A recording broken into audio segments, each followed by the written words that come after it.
I'm Amanda, a registered dietitian with Henry Ford Macomb Hospital. The fruit of the week this week are melons. Cantaloupe and honeydew are an excellent source of vitamin C. Watermelon is about 92% water. In general, melons are a good source of carotenoids.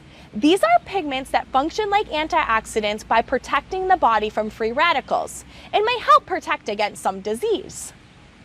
Melons do not ripen after harvest. Honeydew and cantaloupe will become softer and a little bit more juicy, but they will not get sweeter after they're picked. When picking out a cantaloupe, you want to pick out a cantaloupe that has a sweet, fragrant smell. You also want it to have a soft spot where the stem would be.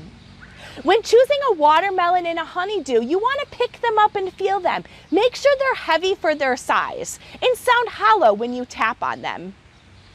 There is so much that you could do with melons. Today we're making a marvelous melon salad.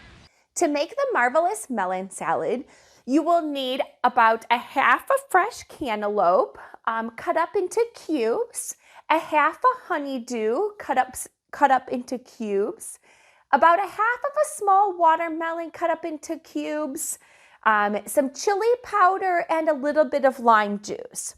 So how we're going to make this is we're going to take a bowl and we're going to dump in our honeydew, and we'll dump in our cantaloupe, and we'll dump in the watermelon.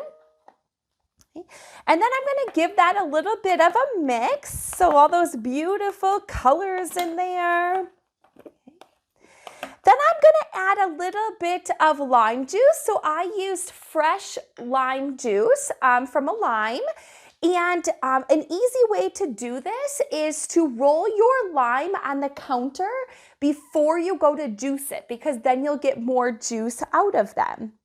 And then I'm going to add a little bit of seasoning. So in this case, I'm going to add a little bit of chili powder. So this is fun to experiment with. You can try all different kinds of herbs and spices, like maybe ginger or basil or cinnamon. Vanilla and lemongrass or mint is really good in it as well. With the lime juice, if you don't have a lime at home, you could also use a lemon juice or even omit the juice completely. That's up to you. So we're going to give it a little bit of a stir, and then you can enjoy. I like to put mine in the refrigerator for a couple hours before serving, but you can serve it at room temperature as well. Enjoy! Thank you so much for listening to the Fruit of the Week, all for you from Henry Ford Macomb Hospital.